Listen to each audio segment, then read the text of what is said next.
I am a factory worker for 3 years. At kagaya mo, bakit ako nag-abroad? Okay, kasi gusto ko pong kumita ng pera na mas malaki. Okay? Yes, sabi nga ni Coach Rico, karaniwan sa mga OFW po ay hindi rin nakapagtapos ng pag-aaral. Ang tanging baon natin ay lakas ng loob at saka yung tapang. Tama ba? Hindi po natin ginusto actually halos ang mag-abroad kasi sino ba naman? Kay sino po ang may gusto na iwanan ang kanyang mga mahal sa buhay? Kung ikaw yung papipiliin, malamang ang sasabihin mo, mas gusto ko sa Pilipinas. Okay, pero dahil hinihingi ng pagkakataon, okay, kailangan nating tumaya, kailangan nating magbuwis ng buhay. Okay, it's the same with me, pero that was 11 years ago, 12 years ago na po. Okay, so ibig sabihin po, ano yung nakita ko sa negosyong ito na sana nakita mo ngayon? Okay? Yung iniisip mo ngayon na baka hindi totoo, okay? Nakakapagduda to, too good to be true. Dapat ang nagsasabi niyan at nag-iisip niyan, dapat po ay kami. Okay? Kasi po, 2011, nung nakita ko po ang negosyong ito, parehas na parehas tayo ng iniisip. Okay, wala akong pera, pero nag-a-abroad po ako. 2 years na po ako noon. Yes, okay, million din ho ang kinita ko sa pag-abroad sa Taiwan. Pag kinumpute mo yan, lagpas pa yan. Pero ang tanong, cash ba o resibo? Okay, so sabi mo nga, napakarami ho resibo. Diba? So you are so blessed. Bakit ho? Hindi ho tinuturo sa lahat yung tinuro ho ni Coach Jose Rico Bumagat. Okay, this is exclusive para po sa lahat ng mga digital partners. Ibig sabihin ho, tumaya, nag-invest na. At hindi po ito tinuturo sa lahat ho ng mga members. Okay? So, ibig sabihin, you are so blessed. Alam niyo ho, nung tinuro sa akin ito na nagsisimula, I started with 7 accounts, okay, with 7 branches. Why? Kung nakita niyo ho yung explanation, narinig mo explanation ni Coach Jose Rico, kung ikaw ang papipiliin, yung mabagal o mabilis mong mahihit ang first million, parehas ka rin lang naman. Magsishare ka rin. Magti-training po kayo. Magsasacrifice po kayo. Mag-i-invest po kayo ng time. You have to commit 100%. Aaralin mo to. Kailangan mo siyang i-master unti-unti. Kailangan mong galingan. Bakit? Negosyo mo to. Pwede kang kumita ng 6 figures kagaya ni Coach Jose Rico, hindi nakapagtapos ng pag-aaral, high school graduate, kasi baka sabihin mo, kasi upline Janet, teacher ka naman Kaya ganyan yung mga sinasabi mo. Di doon ka magbase sa hindi nakapagtapos ng pag-aaral kung yun yung basehan mo sa negosyong ito. Kung kayo ay magsa-search, okay, pumunta ka sa Facebook, pumunta ka sa YouTube, pag sinerch nyo ang OVI, okay, successful story, dun ho ako na sobrang natatouch. Why? Karamihan ho sa negosyong ito, hindi nakapagtapos ng pag-aaral. We have conductor ng jeep, we have nagtitenda sa palengke, meron po dito mga sales lady, meron po dito mga security guard, lady guard, janitor, janitress, elementary, undergraduate, hindi nakakabasa, hindi nakakasulat. Pero ngayon ho, nasa Pilipinas, they are earning 6 figures per month. What's the secret? Actually, wala lang ang sikreto Ito po yung sistema, strategy na tinuturo sa'yo. Which is totoo ang sinabi ni Coach Jose Rico. Sa 200,000, 225,000 na dumaan sa palad mo ngayon, I'm sure nagko-compute po kayo. I don't know kung ilang taon na po kayo sa abroad. Ako po ay 12 taon na sa Pilipinas, full-time ginagawa ang negosyo.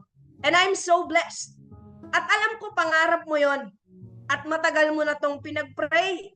Na Lord, ano bang online business ang pwede kong gawin sa panahon ngayon? Na legit, moral, ethical, at may magtuturo sa'yo. At yun po yung taong nag-share sa'yo ng opportunity na to. O gusto mo ikaw lang yung mag-isang mag-discover? Ikaw lang yung mag-aaral, walang magtuturo sa'yo, walang mag-guide sa'yo. O gusto mo yung ganito pong community, kagaya ng Team Ultimax? Ito ba yung gusto mong community? This is the perfect avenue para sa'yo sa lahat po ng OFW.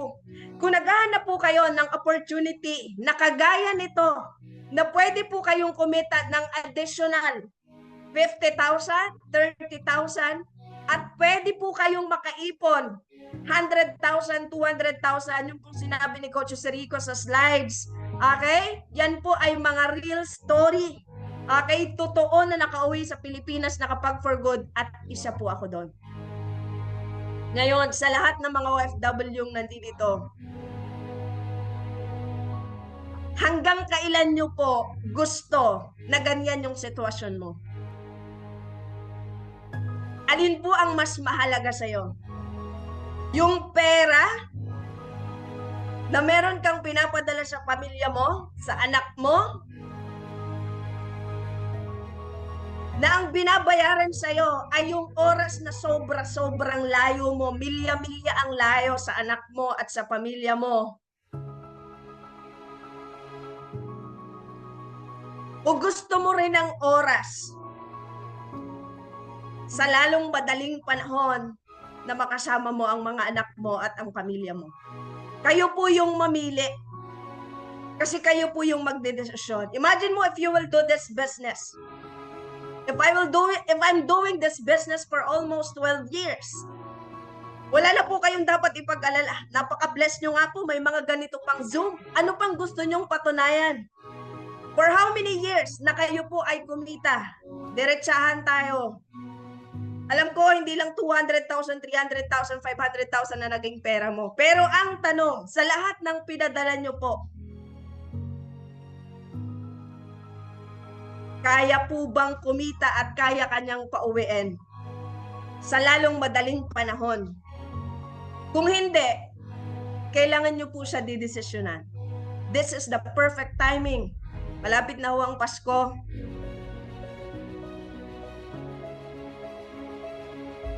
Isa ho yan sa pinakamasakit sa ating mga OFW. Alam mo yan.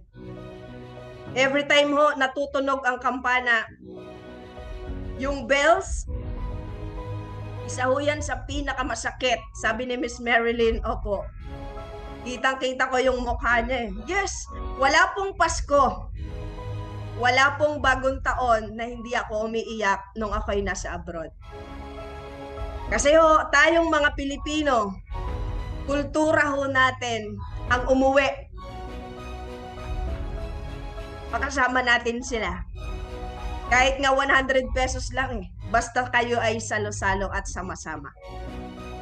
Kung wala pong nagpaalala sa'yo, for how many months? For how many years? Ngayon, pinapalalahan at nare-remind ka namin, may isa pong OVI. Ang gawin mo lang, lakasan mo loob mo, matagal ka nang nangungutang. Tandaan mo yan. Matagal na po kayong naghihiram. Matagal kayong nagka-cash advance mo, bakit di mo to gawin? If you really want to change your life, kailangan merong babaguhin, tandaan mo yan. Hindi mo basta to narinig, kailangan merong kang action as soon as possible. Kasi ang pinakamabilis ho na paraan para makauwi sa Pilipinas, mag-for good, mag-desisyon ka para sa sarili mo. Kasi kung ang decision making mo ay nakabase sa asawa mo, magtatanong ka pa ba sa asawa mo? Magtatanong ka sa boyfriend mo? Kanino ka magtatanong? Sa jowa mo? Sa nanay mo? Sa tatay mo? Matagal mo na silang pinapakinggan. Alam mo ba yon? Taon na ho ang binibilang na sila yung sinusunod mo. Lagi ko tong sinasabi. Sa lahat ng may partner ho at magtatanong pa ko ako'y mag-VIP accounts. Pwede ba?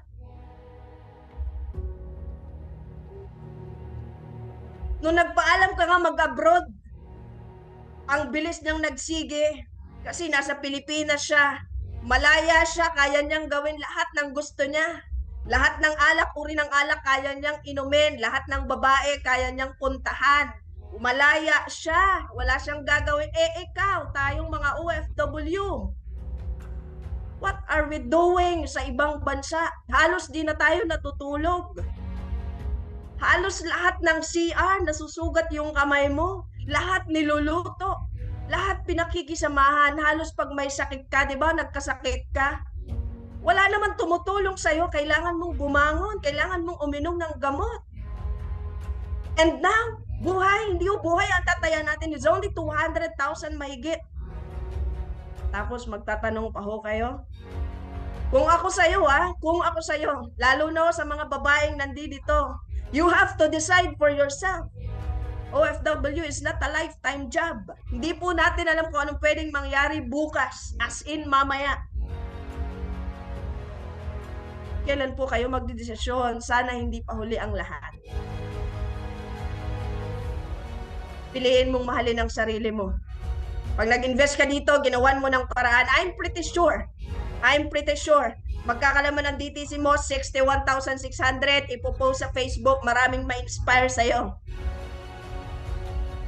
Sasabihin niya, uy, totoo pala yan, maganda pala ang UV. Kasi pinatunayan mo, nilakasan mo. Ganun naman lang talaga sa negosyo natin.